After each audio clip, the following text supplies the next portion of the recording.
నీకు నీ అన్నకి పదవులు ఇచ్చేసి ప్యాకేజీలు ఇచ్చేస్తే నీ నోరు పెగలదని నేను అడుగుతున్నాను.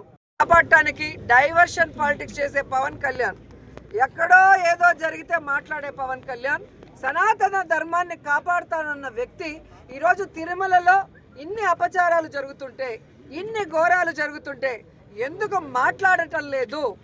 ఆ తప్పు చేసిన వాళ్ళని శిక్షించమని ప్రభుత్వాన్ని ఎందుకు నిలదీయలేదని నేను అడుగుతున్నాను.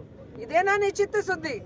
నీకు నీ అన్నకి పదవులు ఇచ్చేసి ప్యాకేజీలు ఇచ్చేస్తే నీ నోరు పెగలదని నేను అడుగుతున్నాను. ఈరోజు కూటమి ప్రభుత్వంలో నువ్వు కూడా ఉన్నావు, సనాతన ధర్మాన్ని కాపాడుతానన్నావు.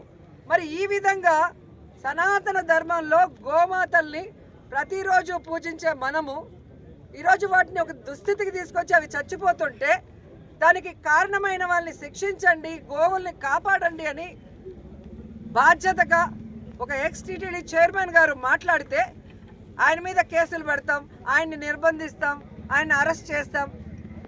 ఇదా మీ చిత్తశుద్ధి? ప్రజలందరూ గమనిస్తున్నారు. కలియుగ దైవం వెంకటేశ్వర స్వామితో పెట్టుకుంటే ఎలా ఉంటుందో ఆల్రెడీ చంద్రబాబు నాయుడుకి తెలుసు. పవన్ కళ్యాణ్ కూడా ఈ మధ్యలో కొంచెం రుచి చూశాడు. కాబట్టి ఎప్పుడు దేవుడితో పెట్టుకోవద్దండి, దేవుడి విషయంలో అపచారాలు చేయొద్దండి.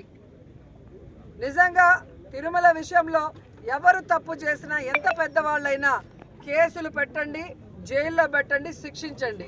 అంతేగాని జరుగుతున్న వాటిని నిరూపించిన వ్యక్తిని ఈ విధంగా తప్పుడు కేసులు పెడతామని నిర్బంధించి భయపెడితే ఎవ్వరు కూడా ఇక్కడ భయపడే పరిస్థితి లేదు అని కూడా ఈ సందర్భంగా తెలియజేసుకుంటూ, ఇప్పటికీ అదే మాట మీద ఉన్నాం. మీరు చెప్పినట్టుగా కరుణాకర్ రెడ్డి గారు ఒక్కరినే రమ్మన్నా వస్తారు, మమ్మల్ని అందరినీ రమ్మన్నా మేము వస్తాము. అక్కడ గోవులు, ఆవు దూడలు చనిపోతున్నది నిజం, వాటిని సంరక్షించకుండా గాలికి వదిలేసింది నిజం. వాటిని సంరక్షించాలి, ఆ గోవుల మరణానికి కారణమైన వాళ్ళని శిక్షించాలి, అరెస్ట్ చేయాలని కూడా డిమాండ్ చేస్తున్నాం. అదే చెప్తున్నాను కదా.